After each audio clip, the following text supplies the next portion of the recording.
You're running barefoot on stone that still holds the day's heat. Behind you, iron-shod boots hammer closer steady, trained, inevitable. You don't have a sword. You don't even have a plan anymore. You have breath, panic, and the taste of smoke in your throat. A doorway flashes by, a kitchen, a flash of metal on a butcher's block. You lunge not like a warrior, not like a hero, like an animal that has decided it will not be caged again. Your fingers close around something meant for cooking. It becomes something meant for survival. And in that instant, before anyone calls it a war, Rome begins to bleed.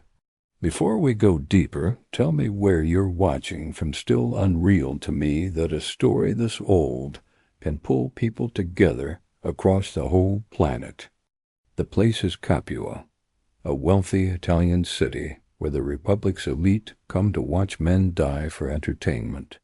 The time is 73 BC, when Rome is powerful enough to own the Mediterranean, but not wise enough to notice the fire smoldering in its own kitchens. In the records that survive later histories, battlefield summaries, political reputations stitched together by enemies and admirers, this conflict becomes known as the Third Servile War. But names like that are tidy. The reality wasn't.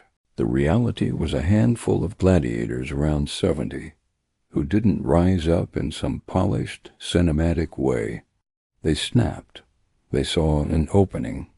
They realized the guards were human, the doors were wood, the knives were sharp, and fear can move faster than law. And once that first lock broke, the question that haunted Rome for 2 years wasn't, can we crush them? It was something far more humiliating. How did Rome, the master of discipline, lose control of its own slaves so badly that the Republic itself almost cracked? It starts, as so many revolutions do, with something small that feels like nothing until it isn't. At the school of Lentulus Potitus, gladiators live like prized animals, fed, trained, displayed. They are investments. The Hellenistic counts them the way a banker counts coins. But investments bleed. Investments dream. And investments listen when someone whispers that the guards are complacent, that the armory is close, that the city outside is distracted by its own comfort. The escape plot isn't grand, it's desperate. The kind of plan men make when they've watched enough executions to understand their own ending is already scheduled. Then it leaks. One voice, one crack, one promise of favor to the right master. Suddenly the school shifts, doors lock, guards multiply, movement becomes suspicious, and the men who were planning to vanish into the night realize they are minutes away from being separated, tortured for names, and killed as an example. In that moment, Spartacus doesn't deliver a speech. He doesn't become a legend yet. He becomes a man who understands geometry. There's a corridor, there are guards, and there is a kitchen full of sharp answers. They hit the kitchens like a storm. Iron spits still, warm from roasting, become spears. Cleavers meant for carcasses become axes for men. Ceramic shatters underfoot. Someone slips in spilled fat. Someone screams, not from courage, but from being alive and terrified. And the guards, trained to handle gladiators one-on-one in controlled conditions, suddenly face a swarm that doesn't care about rules. These aren't performers anymore. They're prisoners who have decided that death is acceptable as long as it's moving forward. The hallway becomes a choke point. Rome's advantage order turns into a disadvantage. Steel can't swing properly in tight quarters. Shields catch on door frames. A guard goes down and the men behind him stumble, and the whole line collapses into panic. The gladiators pour through like water through a broken dam. Outside, Capua wakes up to something it doesn't have language for. People see huge, scarred men running, not looting stalls, not begging, not negotiating, just moving. Their eyes aren't the eyes of criminals hunting profit. They're the eyes of men outrunning a lifetime. And then fortune cruel, random, perfect hands them a gift, a wagon of weapons, proper weapons, steel that feels like destiny. It would be easy to imagine Spartacus raising a gladiator's trident like a symbol. But the smarter move, the colder move, is what comes next, because Spartacus doesn't want to be an entertainer with a blade. He wants to be a soldier. So the rebels strip away the arena's identity. They trade spectacle for utility. They begin scavenging what truly matters, the Roman way of killing. Sword, shield, formation, discipline, not glory. And as they climb into the rough land around Mount Vesuvius, then a looming, vine-choked mass of rock, they aren't choosing a dramatic hideout. They're choosing a fortress. Rome hears about the escape and does what empires often do when the threat feels socially embarrassing. It minimizes it. Runaway slaves, the Senate says with the lazy confidence of people whose homes have never been raided at night. A disturbance. A riot, not a war, so they don't send a consul.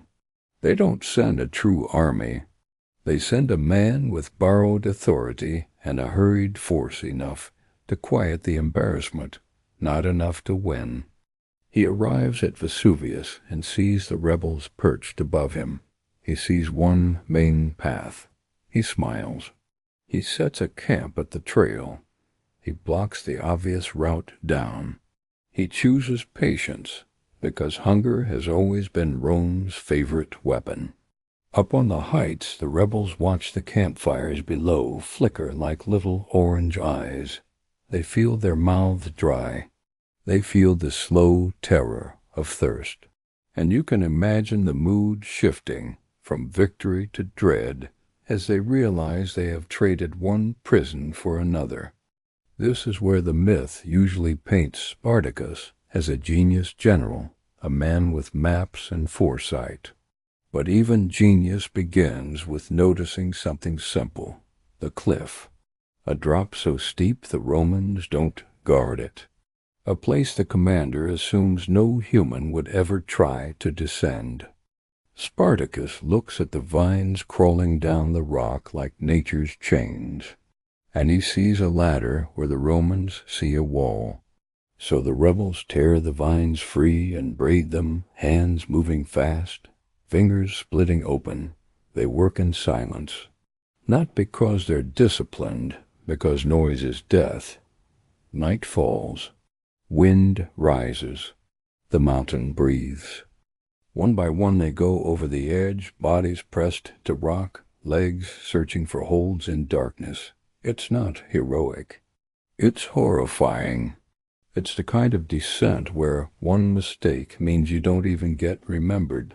Just a dull thud far below, swallowed by wind. They make it. And down at the Roman camp, the soldiers are comfortable. They're watching the trail. They're laughing. They're telling stories about how slaves always break. Then the first scream cuts through the night, not from the mountain, but from inside their own perimeter. The rebels hit from behind. It isn't a duel. It isn't a contest. It's a collapse. Men wake up to hands on their faces, blades at their throats, chaos snapping through the tents like fire through dry grass. The Roman commander tries to form lines. He tries to remember doctrine. But doctrine requires time, and time is what he no longer owns. By sunrise, the camp is wreckage. Supplies are seized. Weapons are taken. Roman bodies lie in the dirt like discarded armor, and Spartacus is no longer holding a kitchen tool. He's holding Roman steel. That's the first curiosity spike, the first reversal that changes everything. Rome tried to starve them into surrender, and instead it fed them an army. After Vesuvius, the story stops being about 70 men. Victory has a gravitational pull. It attracts the desperate. Slaves from farms, prisoners from chains, laborers from mines, men who have never held a sword and men who have killed before but never for their own freedom. They arrive in waves, breathless, half-starved, speaking different languages, carrying different grudges. The camp becomes less like a band and more like a moving city. And this is where the revolt nearly dies, not by Roman sword, but by its own growth. Because an army is not a crowd. An army needs food, metal, discipline, a reason to obey when fear says run.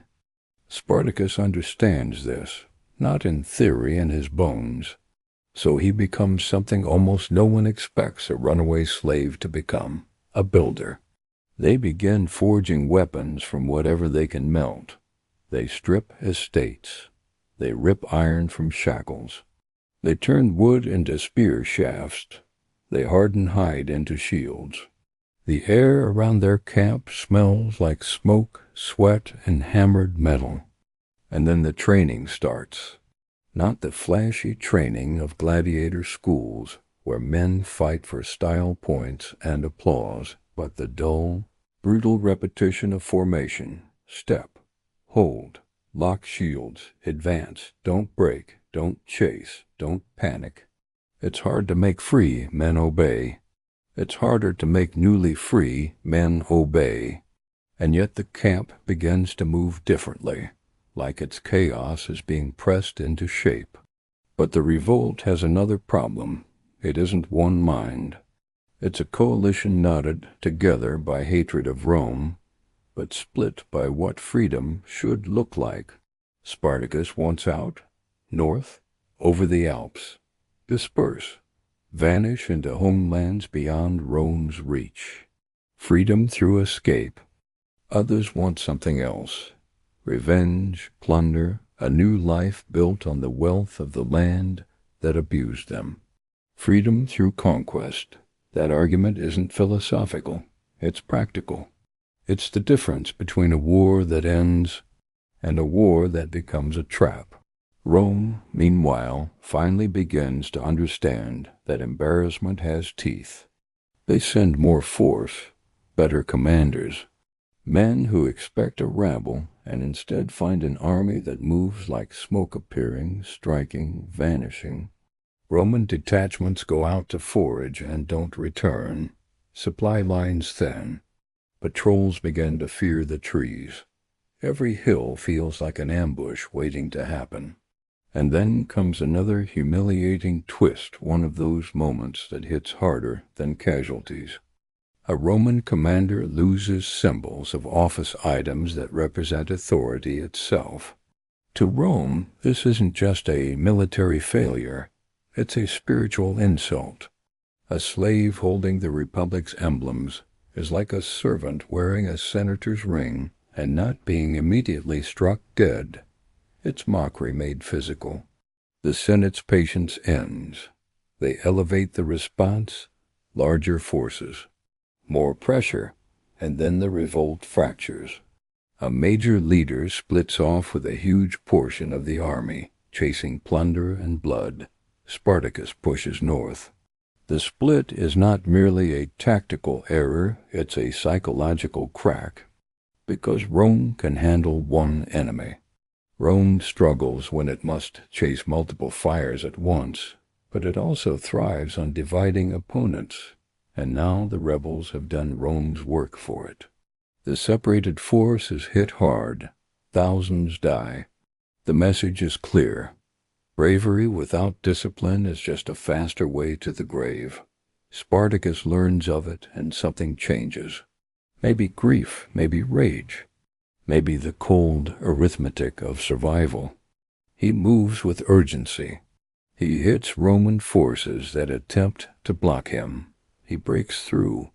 He turns and strikes another pursuer, and for a brief, terrifying stretch of time, it looks like the unthinkable might happen. A slave army outmaneuvering Rome's best, and walking north with nothing in front of it but open road. This is where the story turns into its deepest paradox, the moment that still feels like someone changing the script mid-film. They reach the edge of escape. The Alps are there, the line between captivity and the outside world. Beyond, lands where Roman law thins, where the Republic's reach becomes a rumor. And then they turn back. Why? Maybe the army refused to leave Italy's wealth behind.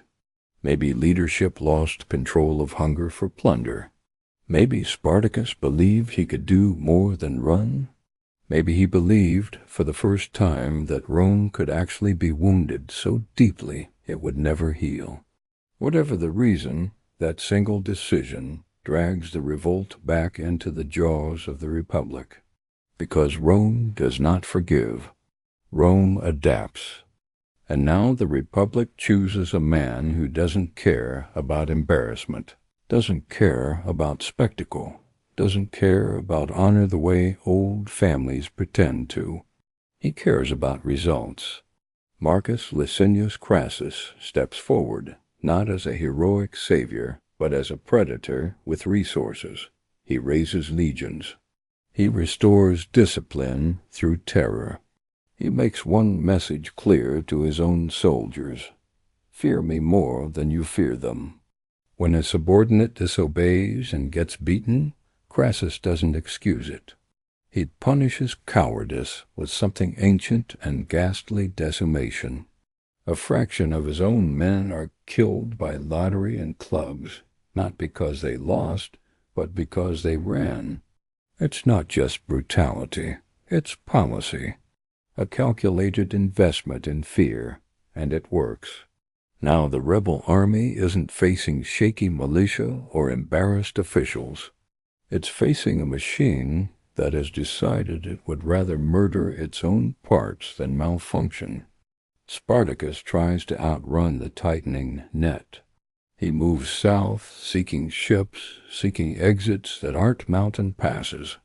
He negotiates with pirates' men who profit from chaos and betrayals the way merchants profit from grain. He pays, he waits. No ships come. Whether the pirates lied for greed or were bought off by richer Roman hands doesn't matter.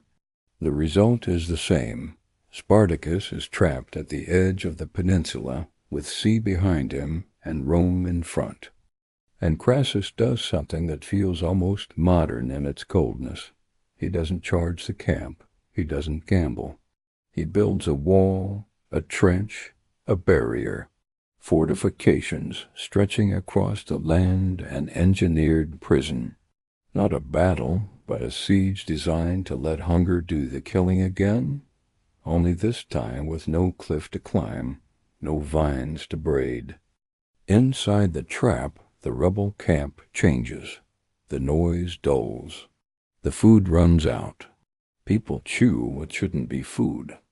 Leather, bark, anything to quiet the body screaming. Outside, the Romans eat well. They wait. And then winter brings the kind of weather that makes plans fragile. Snow and wind, visibility gone, sound stolen. Spartacus sees what Crassus doesn't. Nature is the one commander Rome cannot bribe. Under the storm, the rebels move. They fill sections of trench with whatever they have, wood, earth, stone, until it becomes a crossing. They break through in chaos and desperation. Men slip on mud and ice. Shapes slam into each other. Blades flash and vanish. When daylight comes, thousands are dead, but the prison has been breached. Spartacus is free again, at a cost so high it feels like paying for freedom in blood by the pound. Crassus, furious, realizes time is now his enemy too, because Rome has other wolves, other generals. rivals who would happily arrive at the end and claim the glory. So the hunt becomes frantic. The net tightens from multiple directions. Reinforcements approach. The rebel army, exhausted and splintered by internal disagreements, can no longer keep moving forever. And in the end, the war collapses into what wars often become when they run out of options: a final field, a final decision. Spartacus' men want to stop running. They want to fight. Not because it's smart, because it's simple. Because the human mind, pushed past endurance, chooses a clean ending over endless terror. Spartacus agrees.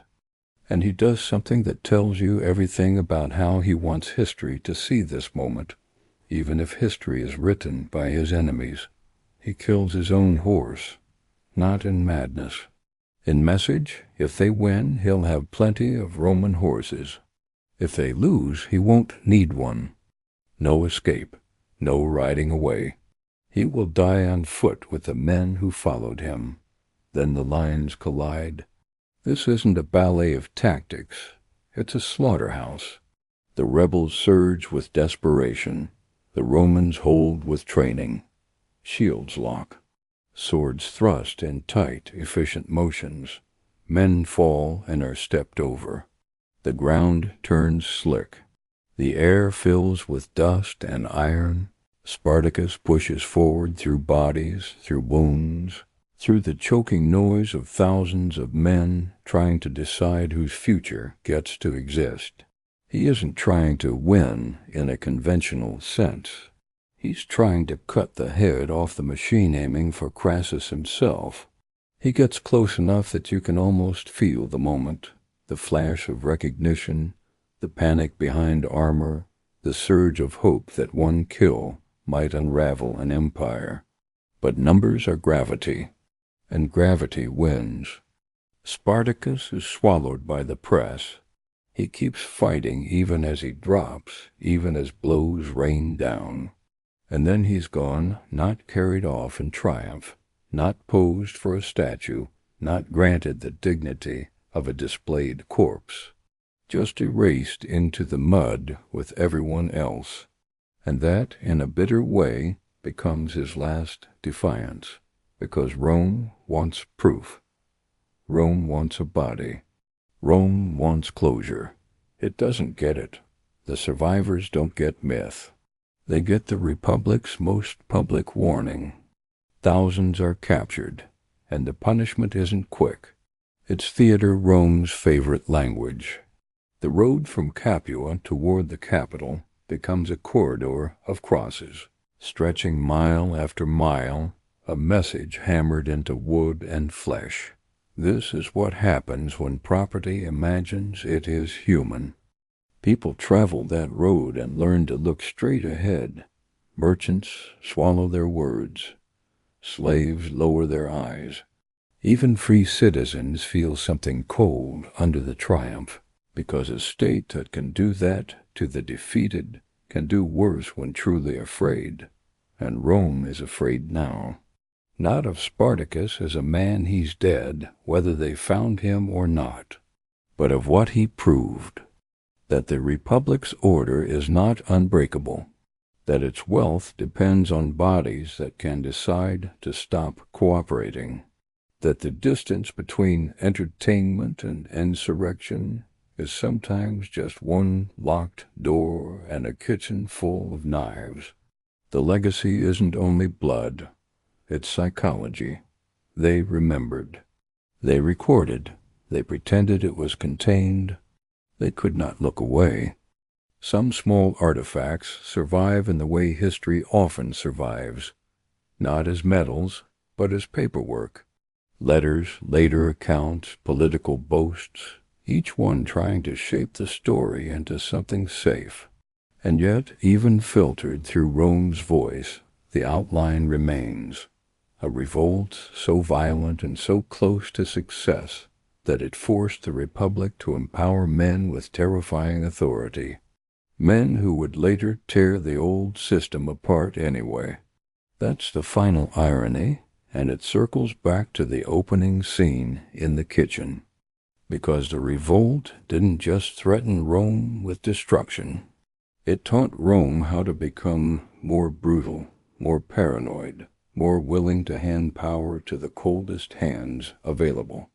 The rebels lost the war, but the Republic paid a price that didn't show up on any battlefield tally. In the end, picture that road again, not as a map line, but as a place you can stand. Wind moving through empty space. Fields quiet. A traveler walking north, hearing nothing but footsteps. 2 years earlier, men ran this same distance with blood on their hands and freedom in their lungs. Now the same route is lined with silence, and the lesson is meant to last forever.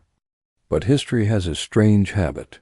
Wood rots, empires fall, names fade, and yet the story of a man who refused to stay owned keeps resurfacing. Rome tried to make Spartacus a warning. Instead, it made him a question that won't die.